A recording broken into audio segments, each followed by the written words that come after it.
인사하시죠. 안녕하세요. 안녕하세요. 최평우 회계사입니다. 박병우 변호사입니다.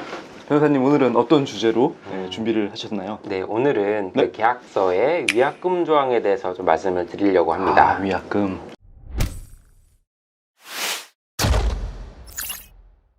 회계사님, 그 위약금에 대해서 좀 알고 계세요? 위약금까지 가는 케이스를 제 주변에서 접한 경우는 없다 보니까 네. 사실 그 조항이 계약서 내에 어떻게 반영돼 있고 어떻게 해야 문제가 없이 수월하게 될 수 있는지에 대한 사실 이게 개념과 경험이 없거든요. 네네. 막상 분쟁이 되면 근데 그런 케이스는 있는 것 같아요. 진짜 그러한 문제들이 구체적으로 기술이 되어 있지 않다 보니까 이 분쟁이 더 커지고 길어지고 뭔가 명확하게 끝나지 않기 때문에 들어가는 에너지 소모 뭐 이런 거로 인해 뭐 시간과 비용이 낭비되는 그런 케이스는 본 적이 있는 것 같습니다. 네네. 그 위약금에 대해서 대체적인 이제 의미 정도 알고 계신 것 같습니다. 네. 제가 다시 한번 좀 풀어서 말씀을 드리자면은 위약금의 용어는 뭐 위반했다 할 때 위자입니다. 그 다음에 약은 약속, 약정 이런 뜻이고요. 그 다음 금은 이제 돈이겠죠. 그래서 어떠한 약정을 위반했을 때 지급해야 되는 돈이라고 생각하시면 됩니다.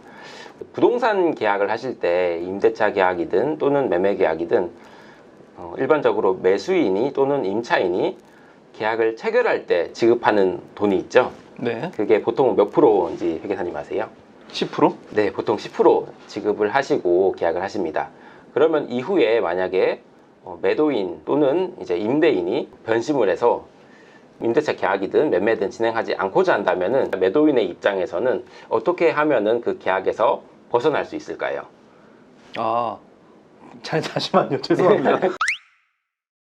예를 들면 부동산을 팔려는 사람이 네. 10%를 받잖아요. 그렇죠. 계약금 10%를 받고요. 네. 근데 그 이후에 잔급을 지급할 때까지는 네. 뭐 몇 달이든 시간이 있습니다. 그 사이에 네네. 팔려는 사람이 나 안 팔겠다라고 하기 위해서는 보통 어떻게 하나요? 관례적으로 계약금을 돌려주고 없어서는 일로 합시다 이렇게 얘기하면 임차인이 이제 가만 안 있고 막 열이 받죠. 네. 그러면 그 계약금만큼 2배로 달라. 네. 자기 원금 플러스 이렇게 네. 얘기하지 않아요? 네, 맞습니다. 우리 일반적인 공인중개사에서 작성하는 표준 계약서가 있습니다. 그 계약서 안에는 그 부동문자, 그러니까 이미 그 글자로 박혀져 있는 그 문구가 있는데요.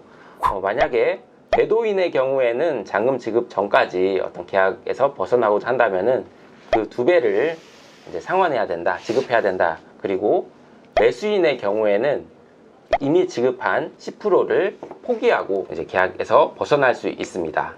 이것도 어떻게 보면 이제 위약금의 일종이라고 보시면 되는데요. 네. 이처럼 위약금은 어떠한 약정상의 의무를 이행을 하기 위해서 심리적인 압박 그리고 사실상의 압박을 가하는 이제 수단의 하나라고 보시면 됩니다. 예를 들면 스타트업에서도 이제 회사와 회사 간의 거래에 있어서 언제까지 한 달의 기간 안까지 어떠한 용역이든 또는 물품을 제공하기로 하는 약정이 있는 경우에 만약에 의무를 이행해야 되는 쪽에서 이 의무를 다 하지 않으면은 얼마의 위약금을 지급해야 된다라는 조항이 계약서에 기재가 되면 이를 따라야 하고, 만약에 따르지 않는다면 당연히 그 계약 위반에 따른 책임을 물어서 그 계약서에 기재된 돈을 지급을 하셔야 됩니다. 변호사님, 근데 네. 제가 질문이 있는데 네. 위약금에 대한 조항에 대한 얘기를 그러니까 뭐 우리는 이런 거 넣어본 적이 없다. 상대방에서 그렇게 나오면 내가 넣고 싶어도 사실 넣지 못하는 경우가 많을 것 같은데 어떠세요? 네, 맞습니다. 그 일반적으로는 어떤 계약서에 위약금 조항을 넣는 것이 그 양쪽 다 상당히 좀 부담스럽게 생각하는 경우들이 있으십니다. 그래서 제가 어떠한 계약서 자문을 드리는 이제 경우를 생각해 보면은 계약을 체결하는 당사자 사이에 어떤 일방이 약간 좀 우위에 있는 경우에는 본인에게 위약금을 지급하도록 하는 이제 조항을 설정하시는 경우들이 종종 있더라고요. 그리고 그 위약금의 효과에 대해서 좀 말씀을 드리면요. 네. 회계사님이 방금 말씀하셨다시피 어떠한 계약에 있어서 위약금 조항이 기재되어 있지 않은 경우에는 이것이 결국에는 법원으로 가서 본인이 입은 손해액을 증명까지 해야 됩니다. 그래서 지금 상대방이 나한테 얼마의 손해를 끼쳤으니 이 손해를 배상하라 라는 청구가 들어가야 되는데요. 그런데 만약에 그 계약서에 위약금 조항이 있다면은 계약 위반 사실 그리고 그 계약서에 특정 액수의 또는 특정 비율의 위약금 조항이 규정되어 있는 사실만을 증명하면은 계약서에 기재된 위약금에 상당하는 돈을 받을 수 있도록 청구할 수 있는 것이 원칙입니다. 그러면은 계약서에 특별한 언급이 안 돼 있는데 누군가가 한 일방의 잘못으로 자기는 피해를 받고 그 피해에 대해서 계약서에 명시는 안 돼 있지만 어찌됐건 기본적인 뭐 상법상의 상거래상 내가 손해를 입었으면 상대방한테 그 배상액을 청구는 할 수 있는 거네요. 네, 맞습니다. 피해액을 입증하는 자체가 너무 어렵기 네, 때문에 네, 네. 위약금 조항이 들어가 있으면 그 금액은 서로 합의한 내용이니까 네. 그 금액적 보상을 쉽고 빠르게 얻을 수 있는 장점이 있겠네요. 네, 맞습니다. 보통은 어떤 계약 위반 사실이 있더라도 그 계약 위반으로 인해서 얼마의 손해가 발생했는지를 증명하기가 참 쉽지 않은 경우들이 많습니다. 그런데 어떤 위약금 조항을 설정해 두시면은 이를 지급받는 입장, 즉 청구하는 입장에서는 그 액수 증명의 부담에서 벗어날 수 있기 때문에 훨씬 더 좀 계약에서 우위를 점할 수 있는 조항으로 보시면 됩니다. 그러니까 위약금 조항이 기재가 되어 있으면은 당연히 그 위약금에 따라서 청구를 하기 때문에 좀 손쉬울 수 있는데요.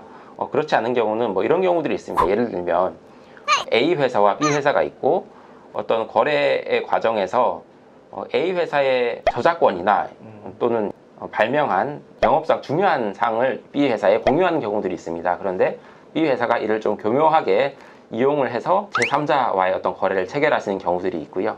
뭐 그런 경우에는 이 계약상 A 회사의 중요한 영업사항에 대해서 이용을 하지 않는다라는 문구가 기재가 되어 있고 이를 위반하는 경우에 얼마의 위약금을 지급한다라는 문구가 있다면은 그에 따라서 바로 어떤 특정에게 청구를 하실 수 있는데요. 근데 그렇지 않은 경우에는 당연히 어떤 불법 행위 또는 이제 잘못한 행위에 대해서 손해배상을 청구하실 수는 있지만 과연 이로 인해서 A 회사가 입은 손해가 얼마인지를 증명하기는 살짝 쉽지가 않은 측면이 있습니다. 물론 여러 가지 방법을 통해서 이제 증명하실 수는 있지만 위약금 조항을 설정해 두시는 것만큼 명확하거나 뚜렷한 어떤 액수 증명이 쉽지가 않기 때문에 위약금 조항에 그런 효과들이 있습니다.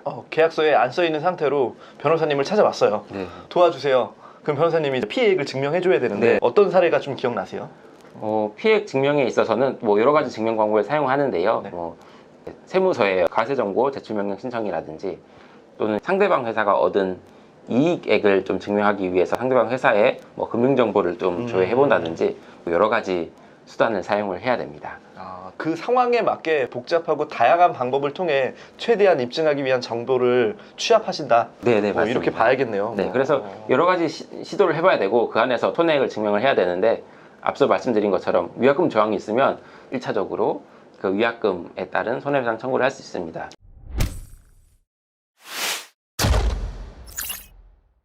그러면 만약에 위약금 조항이 1억으로 명기가 돼 있다. 네. 근데 실질적으로 입증 가능한 피해액이 막 5억 원이 된 거예요. 네. 그러면 5억 원 청구해도 돼요? 그것은 계약서 조항이 어떻게 설정되어 있는지에 따라 다른데요. 네네. 일단은 손해를 입으신 입장에서는 모든 손해를 청구하실 수 있는데 이것은 법적으로 좀 복잡할 수 있는데요. 아까 말씀하셨던 용어 중에서 위약벌이라는 용어가 또 있어요. 네. 위약금과 위약벌은 그 성격이 달라서 그 효과도 조금씩 다릅니다. 그래서 네네. 그러한 경우에는 계약서 문헌이 어떻게 기재되어 있는지에 따라 다릅니다. 예를 들면 계약서에서 그 위약금을 지급해야 된다 또는 위약벌을 지급해야 된다. 다만 그 추가적인 손해가 있는 경우에는 추가로 손해배상 청구를 할 수 있다라는 문구까지 기재가 되어 있다면은 그 청구하시는 입장에서는 위약금으로 설정된 1억뿐만 아니라 그 이상의 손해까지 같이 청구하실 수 있습니다. 그럼 문구가 없으면 그렇게 하기는 좀 쉽지 않다. 좀 그것은 해석의 여지가 있습니다. 만약에 그 당사자 사이의 계약에서 그 이상의 손해까지 손해배상을 청구하기로 예정되어 있는 것인지 또는 그보다 손해가 많은 경우에도 그 액수로 한정해서 손해를 청구하는 것인지 그 해석의 문제가 좀 있기 때문에 그 문제는 좀 검토를 해봐야 될 문제일 것 같습니다. 그러니까 아예 뭐 여지가 닫혀 있는 건 아니고 네. 다양한 법적 해석과 그 전체적인 계약서의 내용들을 보셔야 된다. 네, 맞습니다.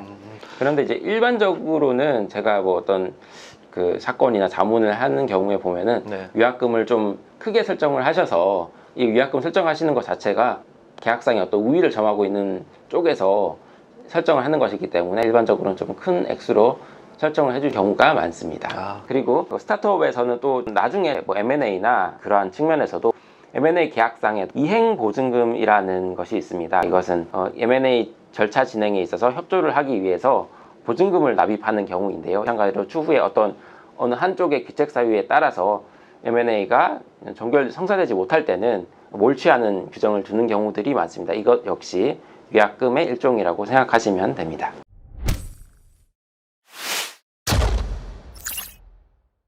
그리고 만약에 위약금 약정이 있고 이를 위반함으로 인해서 결국에는 이제 소송회까지 진행이 된다. 그 경우에 그럼 계약서에 기재된 위약금이 모두 인정될 것인지에 대해서 좀 설명을 드리겠습니다.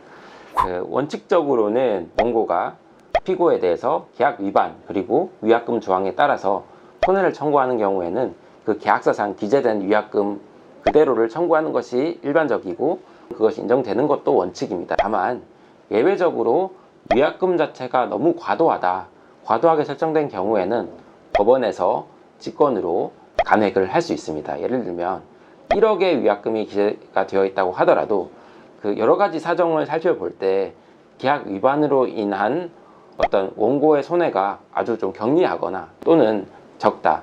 그리고 피고에게 위약금 전체를 물리게 하기에는 너무 가혹하다라고 판단이 되는 경우에는 법원에서 직권으로 판결로서 뭐 1,000만 원이든 2,000만 원이든 또는 5,000만 원이든 감액을 할 수 있습니다. 법원도 어떻게 보면 효율적인 의사결정이라고 해야 되나요? 그런 네. 판단을 하시는 것 같네요. 네, 맞습니다. 네, 오늘 준비해 주신 내용 위약금에 대한 설명인데 너무 잘 들었습니다. 많은 스타트업들한테 도움이 될 것 같습니다. 함께해 주신 박정훈 변호사님이셨습니다. 네. 저희는 더욱더 좋은 컨텐츠로 찾아뵙겠습니다. 감사합니다. 감사합니다.